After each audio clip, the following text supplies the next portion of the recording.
On today's Locked On Thunder podcast, our initial reaction to the Thunder taking on the Denver Nuggets in round 2.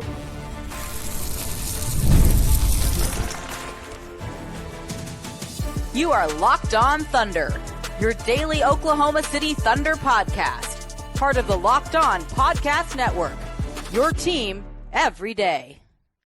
Let's get it going on the Locked On Thunder podcast on the Locked On Podcast Network, your team every day. I am your host, media member and beat writer for Thunder on SI, Rylan Stiles. Follow me on Twitter at Rylan_Stiles. Follow the show on Twitter at LOThunderPod. Email the show, LOThunderPod@gmail.com. On today's show, we're diving into the Oklahoma City Thunder finally having a second round matchup. The schedule for the second round is kind of out. The first 4 games are anyway, and we now know the opponent. The Thunder are in a very familiar situation, folks. And in one that they've thrived in a way where last season they were the number 1 overall seed. They had to wait the entire length of the play-in tournament to find out their opponent and had a quick turnaround to prep and get the job done in game 1. They did that against New Orleans. Last season, they also had a longer layoff in between sweeping the Pelicans and the conclusion of the Clippers-Mavericks series. They won game 1 of that Mavericks series, and you know how the rest of that series ended. And then this season, you had a quick turnaround after the long play-in tournament to take on the Memphis Grizzlies. You dispatch of them, and you got the benefit of maximum rest for OKC, minimum rest for Denver out of this layoff here, where Denver now has to have a quick turnaround and play OKC on Monday night inside the Paycom Center to start round 2 after winning game 7 tonight in Ball Arena and defeating the LA Clippers. And Mark made an interesting point at practice this week about how the quick turnarounds, like not knowing your opponent, you know, it is different, but it almost helps you in a way to not get so caught up in the weeds and the minutia of things before you've even played game 1, before you even have a baseline of what to adjust to. I think that that's interesting of like if you had the full week, like say the 3-6 does, 3-6 in the first round, you have the full week off of just studying your opponent. It can drive you mad a little bit whenever you kind of get a cabin fever trying to prep for all the different scenarios that can unfold in that first round series. Whereas with these 2 layoffs that the Thunder have endured, you are just focusing on yourself, becoming sharper. I mean, if I hear the word fundamentals one more time, it'll be like the 3rd grade at Hugh Bish, right? Like I get it. Fundamentals. It's a big deal. So, you know, that's kind of where the Thunder have been at for this whole week. Now they shift their attention Sunday heading into game 1 to an actual opponent, to names on a scouting report, which can be a big deal for OKC. And they're 3-0 under Mark in game 1s of the playoffs. And this has to be 4-0. You have to win game 1 with all that's going right for you. Denver, of course, will be buoyed by the momentum of getting an emotional game 7 win at home in blowout fashion, in statement fashion.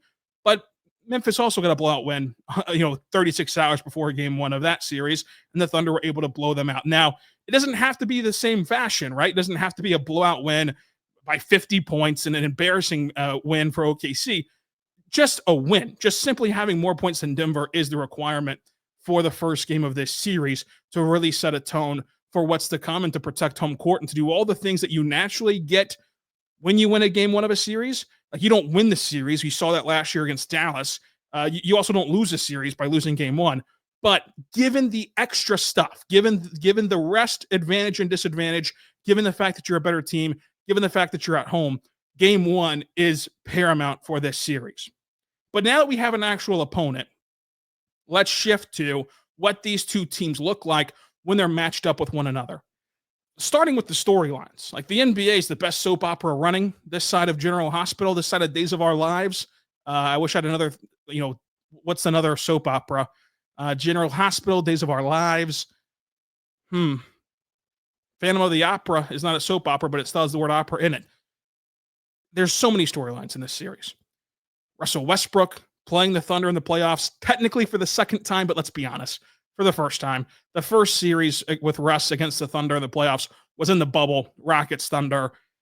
It didn't count. I mean, they played it in Disney World in front of no fans. This is the first time that you've seen Russell Westbrook in a playoff environment against the Thunder.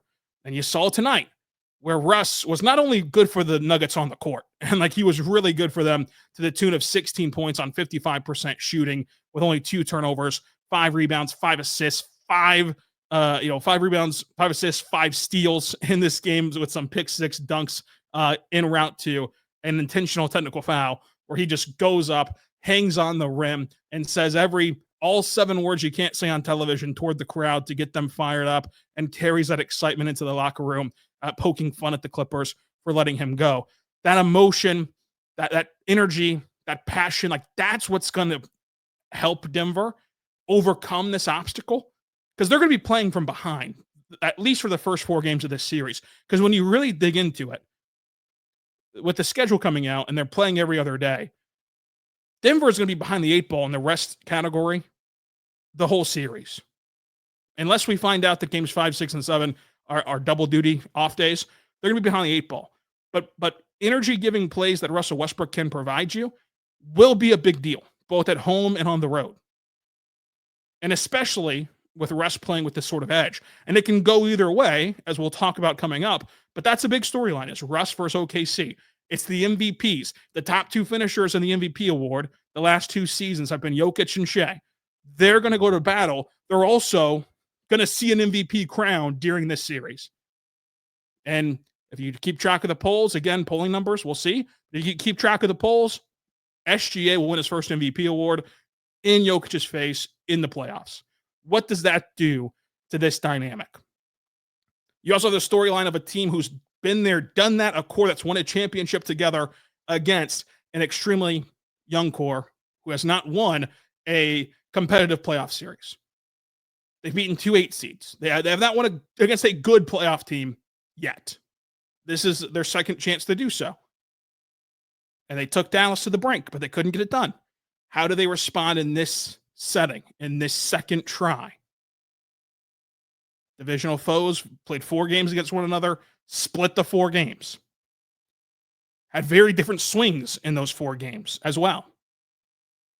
So the drama and the storylines and the off-the-court stuff is just as fun as the on-the-court stuff. But the on-the-court stuff, I think Isaiah Hartenstein said it best at practice this week. The Thunder have to be prepared for a chess match that they did not have to do against Memphis. Against Memphis, Hartenstein said it. They're just running up and down the court, and they're finding their ways to success.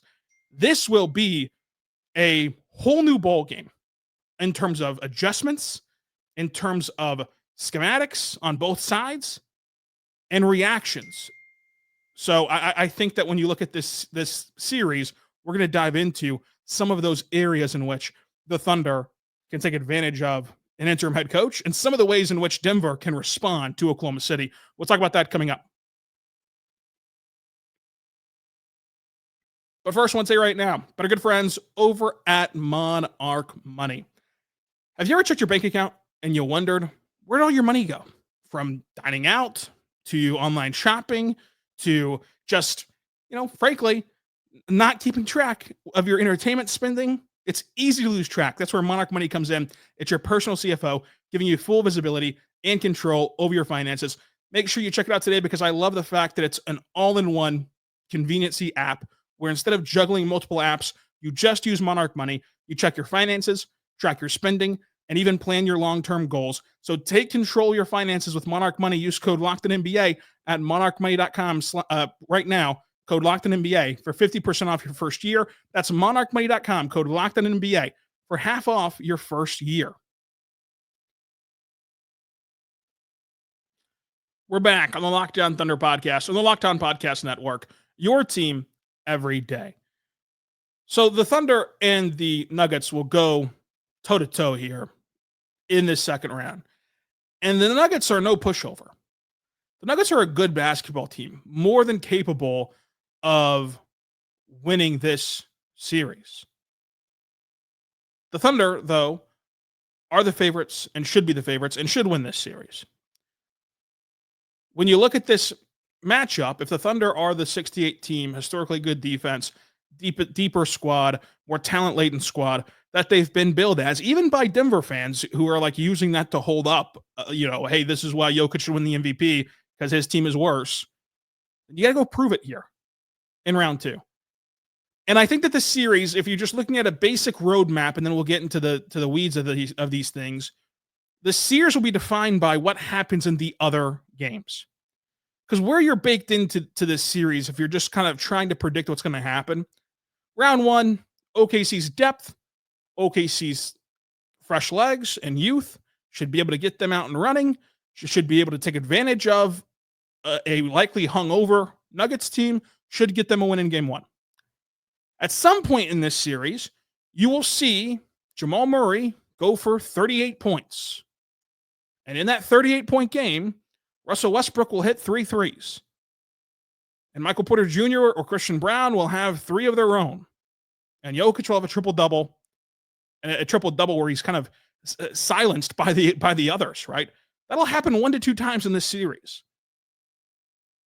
So now how does the other games play out where things are more quote-unquote normal, right? Where things are played to where you just are playing each other straight up. Because with those good games from Russ, like, there's going to be opportunities where Russ does not play well, just like in this series, where at the end of the 7-game series, was Russell Westbrook a net positive? Yes. In the midst of a couple games of this series, was he a net negative? Yes. So, like, that's going to happen as well. And so where does it all level off at for these two teams? To me, the first key to this series is going to be the non-Jokic minutes. Throughout this season, the Nuggets have been the worst offense in the NBA when Jokic is not on the floor. This Thunder defense, regardless of who you put on the floor, has been a great defensive unit. You got to keep bad offenses bad offensing.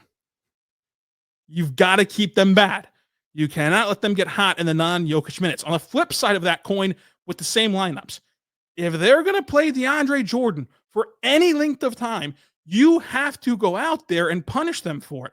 I mean, what was it, game 6 of this series, where like in 2 minutes, DeAndre Jordan was a -6 or like a -8 in a couple of minutes of play.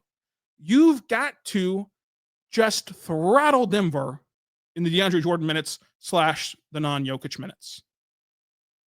And those non-Jokic minutes will likely coincide with the non-Shai minutes. And J-Dub passed round 1 with flying colors. He was awesome as a facilitator. He was awesome as an aggressive scorer. But this is a different ball game, and you've got to go do it again. Do it in round 2. So that's the first key. If the Thunder can dominate the non-Jokic minutes, I fully believe that they're talented enough to not get blown out in the Jokic minutes, and actually to win some of those Jokic minutes to where they win the series. They win 4 games before Denver wins 4 games.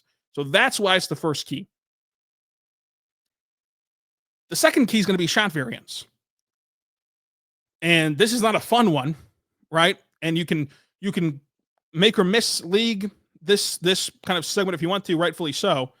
But Denver's going to surrender open corner threes. They're just, I mean, in game 7, they were excellent when their back was against the wall and it was a win or go home game at home. But even throughout this playoff series, where you think that all the stakes are there and you think that all the juice should be there for this team, they were surrendering open threes to the Clippers. They're just not athletic enough and young enough to have crisp rotations for 48 minutes a night for consecutive games. And when those opportunities come to a team that naturally generates good shots against good defenses, can the Thunder finally hit them? Sweeping the Pelicans, sweeping the Grizzlies is great. Even against the Grizzlies, you didn't hit your shots. And to the Thunder's credit, they generated open threes, but eventually you got to stop just generating and start making. Anyone can generate the open threes. It's about hitting the open threes. So they've got to hit their open threes. And on the flip side of this shot variance is Denver's shot variance. Because I'm going to tell you right now, Jokic is going to create some wide open shots. They're going to swarm Jokic in the paint. He's going to whip the ball to the corner. And either Russell Westbrook's going to go 2 for 4 or he's going to go 0 for 6. He's going to go 4 for 8 or he's going to go 0 for 7. Christian Brown will go 3 for 5 or he'll go 1 for 7. Michael Porter Jr. will go 3 for 8, or will go 2 for 4, or will go 1 for 4. And Aaron Gordon, willing to take them, doesn't strike fear in you as a maker, but What if he gets hot? It's like the shot variance there off of the Jokic creation is a big deal as well. So that's key number 2. Shot variance in both directions and for different reasons. And if you were going to play the circle of trust game, who do you trust to make those threes? You might find more Denver Nuggets that you'd trust than people on the Thunder. But that's what this series is about.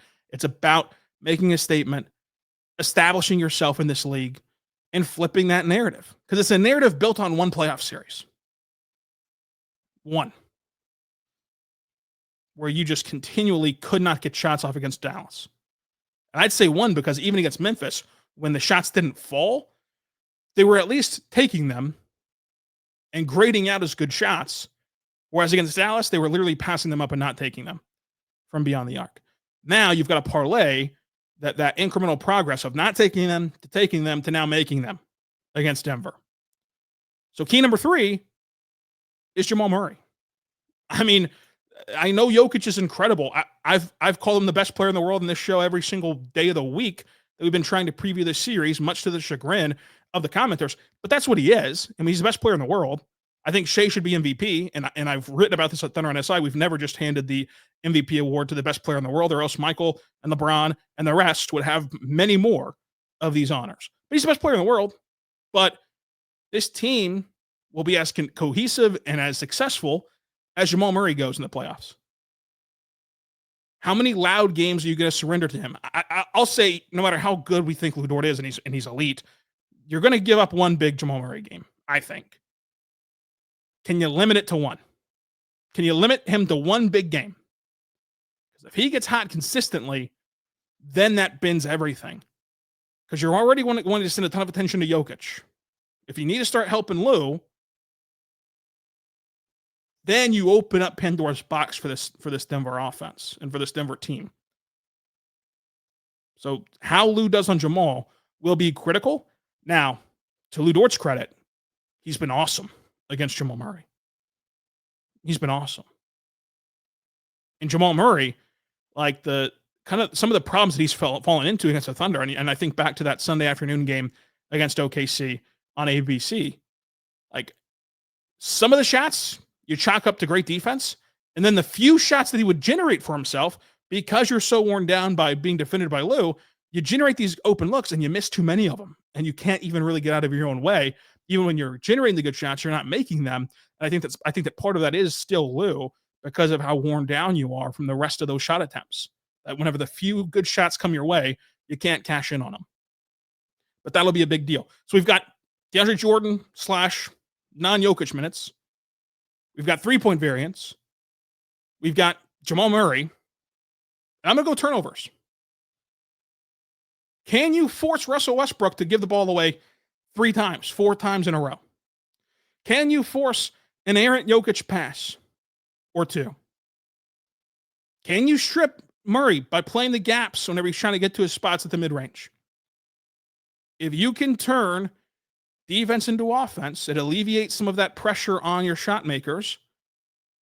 And again, you're the more athletic, younger, better conditioned team. You can kind of run this game out and play this game at a higher tempo than what Denver would like.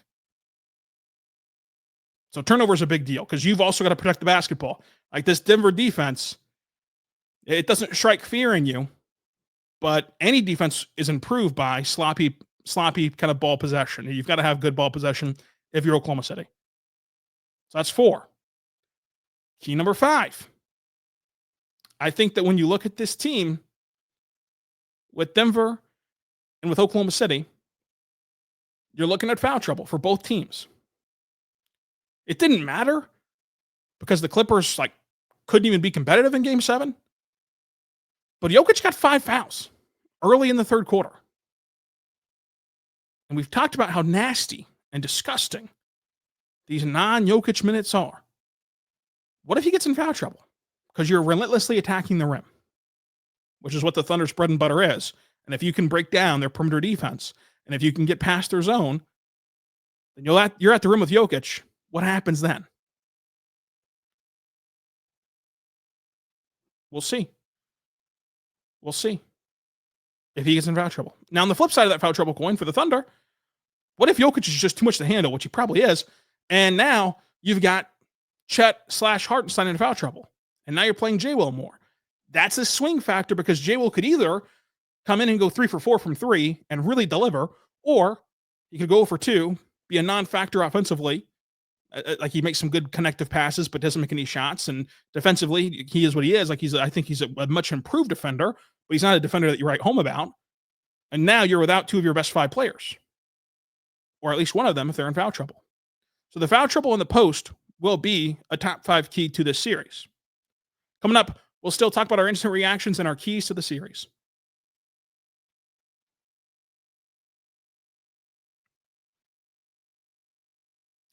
We're back on the Locked On Thunder podcast, on the Locked On Podcast Network, your teams every day.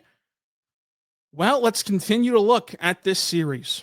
We've talked non-Jokic minutes, we've talked foul trouble, we've talked turnovers, we've talked shot variance, we've talked non-Jokic minutes, we've talked Jamal Murray. The Russell Westbrook emotional factor will be there. You saw how emotional he was at the end of Game 7. That's all great. That's all lovable whenever you're putting exclamation point dunks on a blowout. If you're overzealous with your shots and your shot selection, and you're turning the ball over on drives and you're missing layups and you're missing threes, that can turn the other way in a hurry. And that's been the MO of Russell's career. We've seen it in Oklahoma City. Nobody in the world is more beloved in their sports city than Russell Westbrook is in this city. But he got punked by Ricky Rubio. He got taken out by Dame emotionally, not to mention on the court. Like he's susceptible to this kind of stuff going against him. What does that look like with the emotional high of Game 7 heading into Game 1 in the Paycom Center, a house that you built? It can either go extremely well or extremely poorly, but that's going to define Game 1. That's going to define really this series, is how he handles the emotion and how both sides handle the emotion of round 2. Another key is going to be Shai. Shai was not good enough production-wise against Memphis. You were able to have your team rally around him. He was still able to be an impactful player on the positive side because of his playmaking, because of his defense as a kind of connected defender, and because he made enough shots at the end of Game 2. He made enough shots at the end of Game 3. He made enough shots in Game 4 where he played like himself to still be a net positive. But he's got to be more consistent. He's got to be more efficient. He's just got to be just better in general than he was in round 1. This is how you build your star power. This is a guy who wants to be an all-time great. This is a guy who wants everything that the basketball world has to offer him. This is a guy who's put the work in to get it. This is a guy who's rightfully the MVP this year, leading in scoring. He's been awesome. You dominate this series against Jokic and company. You get your team to the West Finals. It's all out there for you. You've already got the shoe deals. You're on multiple commercials now, with the Round Ball Rock commercial coming out today, the Jurassic Park commercial, the AT&T commercial for year number 2. It's all out there for him. He's got to go get it. And I think that he will. I think that Shai is ready for this opportunity, and he's already a top 5 player in this league. I'd say top 3 player in this league. But this is a stage where you can really separate yourself. Like, you look at what the Q rating is of Ant Edwards after these last 2 playoff runs, even against this last series against LA, where he wasn't even particularly great in the closeout game, like statistically. But after that closeout game, like he's been face of the league talks. If Shai plays his style of basketball in this series, there's no conversation about face of the league. Like, that's what's kind of riding on this stuff. And so I think that Shai will be up to task. We've talked J-Dub, but J-Dub and Chet have to get it done offensively. J-Dub more so than Chet, but J-Dub was not good offensively in that Dallas series. But he was really good against Memphis. We've had 3 podcasts just about J-Dub and his scoring against Memphis, but you've got to do it on a bigger stage like this. And then it comes down to how much does depth matter. I mean, Denver, you trust 6 guys on this roster? You trust 6 guys, 5.5 maybe? And then you're hoping that Peyton Watson or DeAndre Jordan can get you something?